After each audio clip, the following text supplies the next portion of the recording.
Welcome back to D20 Tactics. On this channel I play Dungeons & Dragons with my friends, and we explore combat scenarios and play out the tactics used to defeat monsters quickly and safely, giving you more time to get back to roleplay. I'm your host and Dungeon Master, Saracen Zero, and today I'm joined by LongFish, BlindOracle, AzureWolf, and Fear No Equal. Together, we'll run through typical battles that adventurers might see playing Dungeons & Dragons. This is the fourth encounter in the Undead Temple, so if you missed the start, you can find a link to it in the description below. Grab your dice, draw your sword, and let's jump into combat.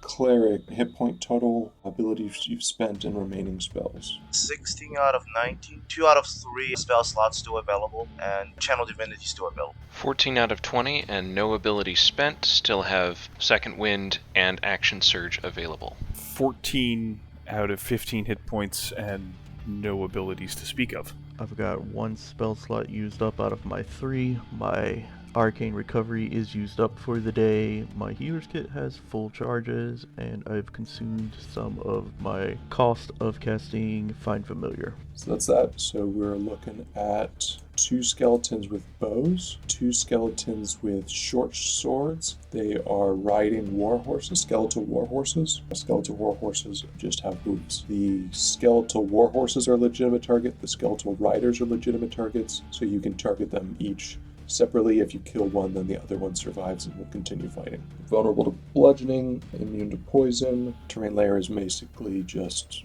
sections that are blocked off. There's no dangerous terrain, no difficult terrain on this map. I think that's it for my stuff. What are you currently wielding? Oh, Warhammer and Shield. A maul. Short bow. Short Sword and Arcane Focus. Should we talk this one through? What are you thinking? So I think this needs to be a turn undead fight, because we've got 2 different points of access. We cannot cover our squishies. We can't choke point these guys, so we're going to have to turn them and then get up close and try and smash a couple of them before the turn wears off on the remainder. Okay. Turn on that is 30 feet, right? Yep. I mean, we may have to suss out one turn without it. Yeah, I'll try to get as close as possible and see if I can box the archers in at least. Will you be rolling turns separately for the steeds and riders? Yes, they're separate monsters. So there's 6 monsters in this fight. I'm not sure how that interaction would work if the rider or the steed gets turned and the other doesn't. They'll dismount. Okay, but I think, we want to just go up the nearest point of access, draw fire, and then turn them and try and immediately take down the archers if we can, and then we can just choke point the others. Okay. That makes sense? Yep.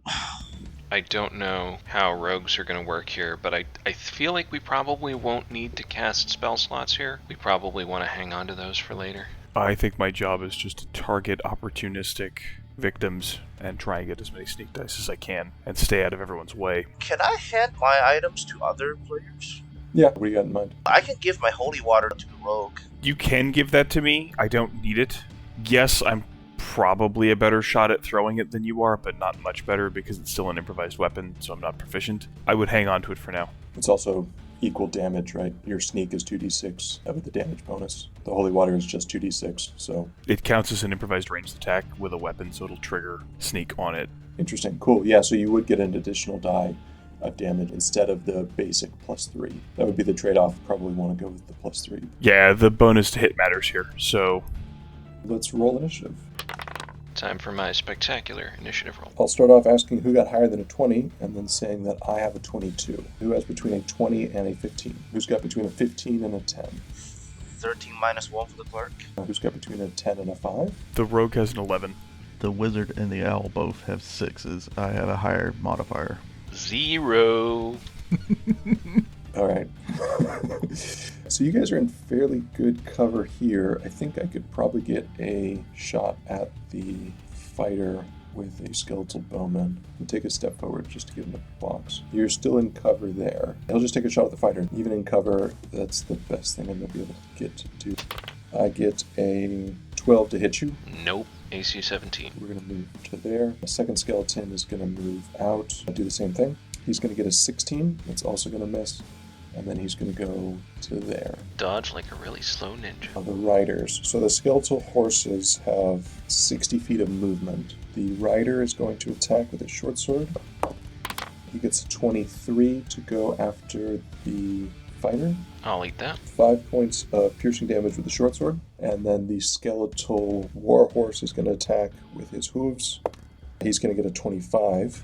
Jeez, your dice are on fire. 11 points of bludgeoning damage. And I'm down. I have one more horseman. So if I can't get there, then I should just go here and then wait for next turn. Cleric. Need you to res me. I have a healing word bonus action. Gotcha. 9 points total. Action. I'm gonna hit the horse. 10 total. 10 to hit the warhorse, negative. Alright. They have scraps of barding armor. Anything else for the cleric? Yeah, that's all I have. Do you want to move or you're good there? Yeah, I'm good there. Rogue. Shoot.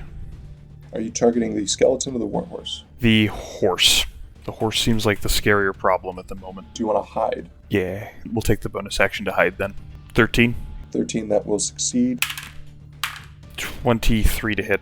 With advantage, so therefore sneak.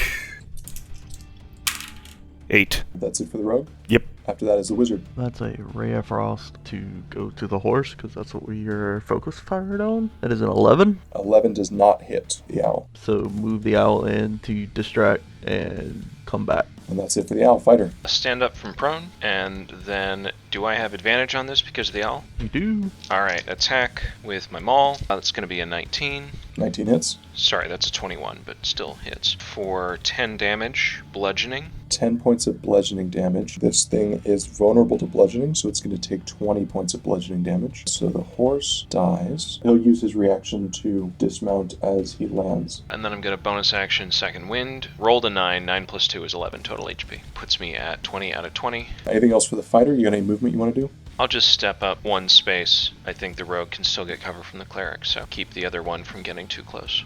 With that, we're going to go to the top of the order, which is the skeletons. So I have 2 skeletal bowmen. I think they're going to continue to shoot at you. So I'm going to take my shot at the fighter. You get cover from the skeleton, but I'm fine with that. 13 to hit you. Nope. And move back. And then the other skeleton is going to do the same thing.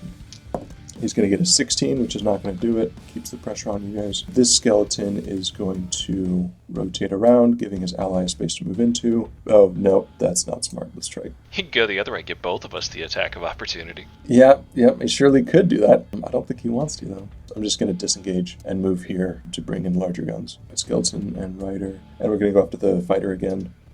10 to hit you with a short sword. Armor. 18 to hit you with the hooves. That will hit, because I do not have cover. And then we'll do 10 points of bludgeoning damage with the hooves. And those are my skeletons. Cleric, you're up. Is the second horseman right next to the fighter, or? As a large enemy, it takes up 4 squares. I'm going to drop my warhammer and take out a vial of holy water and try to smash it on him. I think you're at disadvantage, right? Correct, because you're using a ranged weapon. You are better off using the hammer. It also does double damage. If that's the case, turn on dead. So that's going to hit this guy. So let's make a save for him. These are wisdom saves. He gets a 15. I think that passes. The horse gets a 10. That's going to fail. The rider gets a 5, which will also fail. That was your action, I believe. Yeah, I'll just stay there. That's my turn. Rogue. Let's go ahead and hide behind the fighter. Yeah, he doesn't have a reaction anyway, so you can just walk away from him. Does he count as engaging me still, or no? Technically, yes, you're within his threatened range, but he doesn't have a reaction, so even if you walked away... Cool, that'll work. Alright, hide. A 17. 17 will succeed on a stealth check. I will step back 1. I actually have to move back before I take the shot, because we said that I was still counted as engaged by the horse, and then we will shoot the archer in front of the fighter. 23. 23 connects. Damage is abysmal at 6 points. 6 points of damage to this skeleton. Wizard.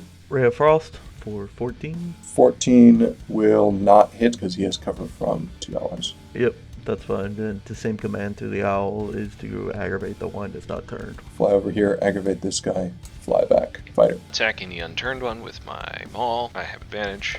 It's going to be a 16 16 will connect. for 14 damage. 14 turns into 28, kills him twice over. I really appreciate the owl, by the way. Glad I could help. You got any movement you want to do? Nope, stay right where I am. Keep the road covered. Skeletal bowman. I don't see why we should do anything else. So we're going to come down here, shoot the fighter. A 9 is going to miss. Move back. Skeletal bowman, shoot the fighter. 17, but with cover your AC is a 19. So that's not going to do anything. And then go to there. Turn skeleton has to move. He's going to go to there, which provokes attacks of opportunities from the fighter. Are you going after the horse or are you going after the rider? Horse. That's a crit, but don't worry, the first 2 d6s were 1s. Grand total of 15 damage. So that is enough to kill the horse. So let me get the rider. He does not have a reaction because he's turned. He's going to fall prone. Cleric, he left your threatened square. You want to use your attack of opportunity as he walks away. Sure. 13 to hit. 13's what you need. 8 points of damage total. Bludgeoning. 8 points of bludgeoning turns into 16 points of bludgeoning, kills this guy. Those are all of my skeletons. Cleric, your turn. I'm gonna dash.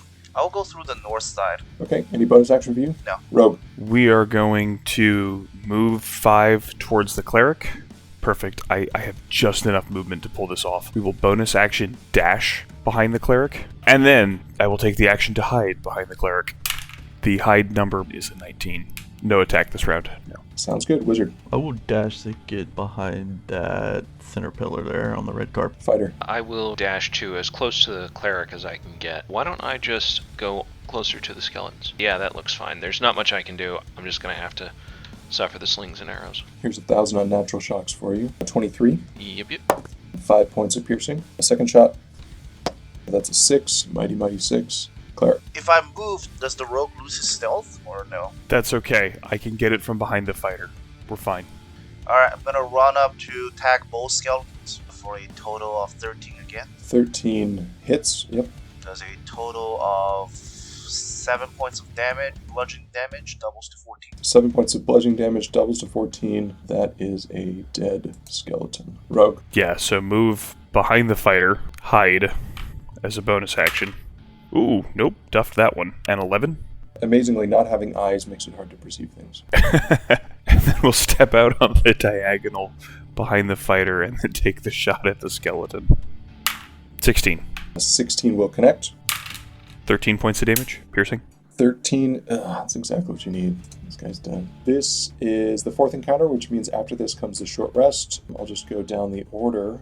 Cleric, you got anything you're going to use during the short rest? I'm gonna use one of my hit dice. Well, my last hit die, I should say. Rolled a 4 plus 2 Constitution modifier would be 6 total. So I'm maxed again. Both hit dice. 9 combined plus 4 from Constitution. Add 13. I'm at 18 out of 20. 4 encounters down, 2 more to go before the long rest. Thank you for stopping by, and I hope you'll join us next week as the adventure continues. I'm Saracen Zero, and I'll see you next time.